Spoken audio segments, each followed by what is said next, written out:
وَأَقِيمُوا الصَّلَاةَ وَآتُوا الزَّكَاةَ وَارْكَعُوا مَعَ الرَّاكِعِينَ۔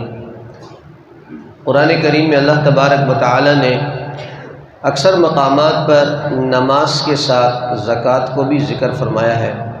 اسلام کے بنیادی ارکان میں نماز کے ساتھ زکوٰۃ کا بھی ذکر ہے۔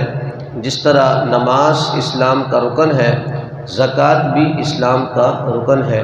جس طرح نماز کا منکر جو ہے وہ کافر ہو جاتا ہے، اسی طرح زکوٰۃ کا انکار کرنے والا بھی کافر ہو جاتا ہے۔ زکوٰۃ جو ہے اللہ تبارک و تعالی نے صاحب نصاب مسلمانوں پر فرض فرمایا ہے۔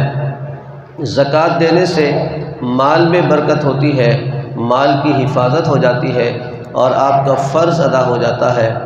زکوٰۃ نہ دینے والوں کے لیے اللہ تبارک و تعالی نے بہت بڑے عذاب کا ذکر فرمایا ہے۔ والذین یکنزون الذھب والفضة ولا ينفقونها فی سبیل اللہ فبشرہم بعذاب علیم۔ فرمایا کہ جو لوگ سونے اور چاندی کو خزانہ بنا کر رکھتے ہیں اور اس کو اللہ کے راستے میں خرچ نہیں کرتے، یعنی اس کی زکوٰۃ ادا نہیں کرتے، تو فرمایا فبشرہم بعذاب علیم، ایسے لوگوں کو دردناک عذاب کی خوشخبری سنائیے۔ اس لیے اللہ تبارک و تعالی نے زکوٰۃ نہ دینے والوں کے لیے بہت سخت وعید کا ذکر فرمایا ہے۔ آج ہمارے معاشرے میں جو پریشانیاں ہیں اور جو مالی تنگیاں ہیں، اس کی ایک وجہ یہ بھی ہے کہ صاحب نصاب لوگ پوری زکوٰۃ ادا نہیں کرتے۔ عام طور پر اگر دیکھا جائے، جو آدمی مشکل سے صاحب نصاب بنتا ہے وہ بڑی خوشی سے زکوٰۃ دیتا ہے۔ وہ اس انتظار میں ہوتا ہے کہ میں کب زکوٰۃ دوں، مجھ پہ کتنی زکوٰۃ فرض ہے، مجھے کتنا دینا چاہیے۔ جیسے جیسے زکوٰۃ کی رقم بڑھتی جاتی ہے، شیطان کا حملہ بھی بڑھتا جاتا ہے۔ جن لوگوں کی زکوٰۃ سینکڑوں میں ہے وہ بڑی خوشی سے دیتے ہیں، جن کی زکوٰۃ ہزاروں میں ہے وہ بھی زکوٰۃ کسی نہ کسی طریقے سے ادا کر دیتے ہیں۔ لیکن جن لوگوں کی زکوٰۃ لاکھوں میں آتی ہے یا کروڑوں میں آتی ہے، وہ اس کو اپنے اوپر بوجھ سمجھتے ہیں، جبکہ اللہ تبارک و تعالی نے بہت زیادہ رعایت اور رحمت کے ساتھ زکوٰۃ کی فرض کی ادائیگی کا حکم فرمایا ہے۔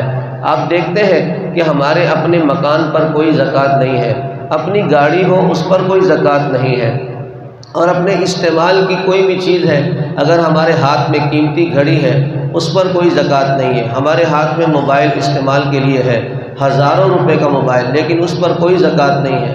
زکوٰۃ تو اللہ تبارک و تعالی نے مخصوص مال پر فرض فرمایا ہے، لیکن اس کی ادائیگی میں بھی بڑی کوتاہی ہوتی ہے، جس کی وجہ سے معاشرہ غربت کا شکار ہے۔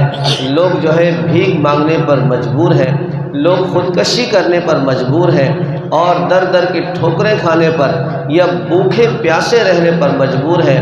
اس کی جہاں اور بہت ساری وجوہات ہیں، ایک مین بڑی وجہ یہ بھی ہے کہ لوگ جو ہے صحیح معنوں میں زکوٰۃ ادا نہیں کرتے، اور جو لوگ زکوٰۃ ادا کرتے ہیں وہ اس کا صحیح اہتمام نہیں کرتے، بلکہ زکوٰۃ کو ادھر ادھر کر دیتے ہیں، صحیح جگہوں پر، صحیح مقام پر، جناب سفید پوش لوگوں پر خرچ نہیں کرتے، تاکہ وہ اپنی زندگی جی سکیں اور اپنی زندگی کو بہتر بنا سکیں۔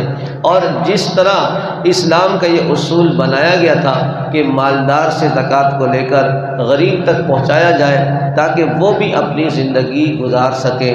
اگر صحیح معنوں میں ہم زکوٰۃ کی ادائیگی کریں، خصوصاً وہ لوگ جن کی زکوٰۃ کی رقم زیادہ بنتی ہے، تو انشاءاللہ معاشرے سے بے راہ روی اور معاشرے سے غربت اور معاشرے سے خودکشیاں اور معاشرے سے بہت زیادہ برائیوں کا انشاءاللہ خاتمہ ہوگا۔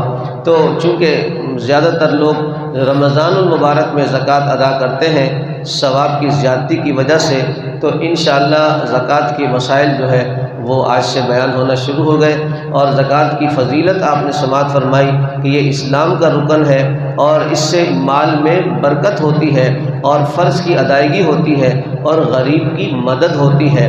لہذا اس کے مسائل کو سیکھنا، سمجھنا اور اس پر عمل کرنا اتنا ہی ضروری ہے جیسے ہم نماز کے مسائل کو سیکھتے ہیں، اس پر عمل کرنے کی کوشش کرتے ہیں۔ اللہ تبارک و تعالیٰ سے دعا ہے رب کریم ہم سب کو جو صاحب نصاب ہے صحیح معنوں میں زکوٰۃ ادا کرنے کی، اور پورے مسلمانوں کو اللہ تعالیٰ اس کے فرض کو سمجھ کر اسے پورا کرنے کی توفیق عطا فرمائے۔ وآخر دعوانا ان الحمد للہ رب العالمین۔